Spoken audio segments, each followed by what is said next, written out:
Le film commence. Ça rime avec Anu. Nous sommes à Berlin, et autant vous le dire direct, à l'époque on est en 1931, et en Allemagne on rigole pas mal. Et ça se ressent dans le film. Tu mens, il ment. Bien évidemment, je déconne, il y a absolument rien de drôle dans ce film. Non, là c'est la bonne angoisse des familles. Il y a tout simplement un tueur en série qui est en train de sévir dans la ville, c'est très sympa tout ça, dites-moi. Et les mères craignent pour leur enfant. Donc tout le monde est horrifié, c'est la psychose dans la ville, et les suspicions se généralisent, tout le monde se regarde dans les yeux. Exactement comme ça, ouais. La police est sur les dents, elle multiplie les contrôles en ville et donc la pègre berlinoise est dérangée dans ses affaires. D'autant plus qu'un nouveau meurtre a lieu et que le tueur s'en vante dans une lettre qu'il envoie aux journalistes locaux. Là oui on s'éclate, on atteint un point d'amusement rarement atteint.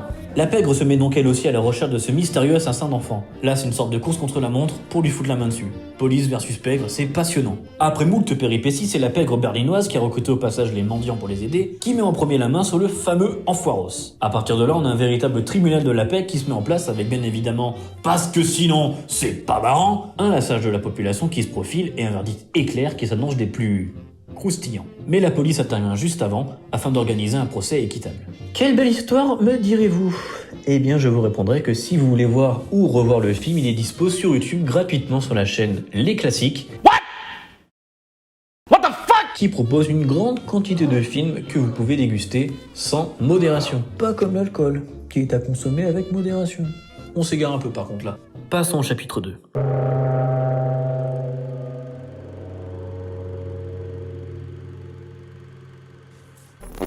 Fritz Lang est l'un des plus grands noms de l'histoire du cinéma. L'homme a beaucoup voyagé et a donc exporté son talent de cinéaste partout dans le monde. Il est né à Vienne, en Autriche actuelle, et a en quelque sorte eu deux vies, mais on va y revenir. Jusqu'au milieu des années 30, il possédait la double nationalité autrichienne et allemande. Il réalise des films mémorables comme le légendaire Metropolis en 1926 et donc M le maudit en 1931. Son préféré, comme il le disait lui-même. C'est surtout son tout premier film parlant. Et je sais pas si vous êtes au courant, mais l'Europe c'était un beau bordel à ce moment-là. Fritz Lang, lui, il était contre le nazisme, et donc par conséquent, il était en danger de mort. Il réalise en 1932 le testament du docteur Mabuse, et s'envole juste après en 1934 pour... À son arrivée en France, il réalisera un film, la même année, qui s'intitule Lilium. Juste après la sortie de son film, Lang fait le grand saut et s'envole pour Hollywood, loin du nationalisme et de l'antisémitisme. Il divorcera au passage de sa femme et collaboratrice de longue date sur M et Metropolis, Thea von Harburg, qui soutient le régime nazi. Arrivé sur le sol américain, il commence sa deuxième vie, continuera sa carrière et réalisera 12 films en 20 ans. Le type est un sacré bonhomme, quand on pense à ce qu'il décrit dans M et avec quelle virtuosité il le fait. Faut quand même bien se replacer dans le contexte, et se dire qu'en 1931, le contexte politique allemand était ultra instable, et puis en plus le cinéma parlant était à ses prémices. Avec M le maudit, Lang décrit une société allemande humiliée par la défaite de la guerre, où toute la misère s'y concentre. Ce fait divers dont le film fait état hante les esprits non seulement des Berlinois, à travers cette foule qui est prête à exploser, mais également du spectateur de l'époque qui s'identifie au film.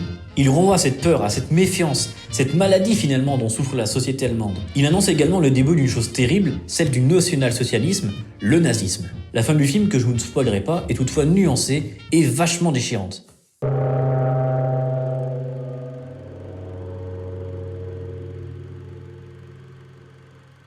Moi je dis chapeau. Je vous conseille ce film même si vous n'êtes pas un public connaisseur. M le maudit est un grand film, fait par un grand cinéaste, au courant et habité par les maux de sa société. Véritable virtuose, Lang innove en tout point et réalise une prouesse technique sonore jusque-là pratiquement inédite. Merci d'avoir regardé cette vidéo et on se dit à la prochaine.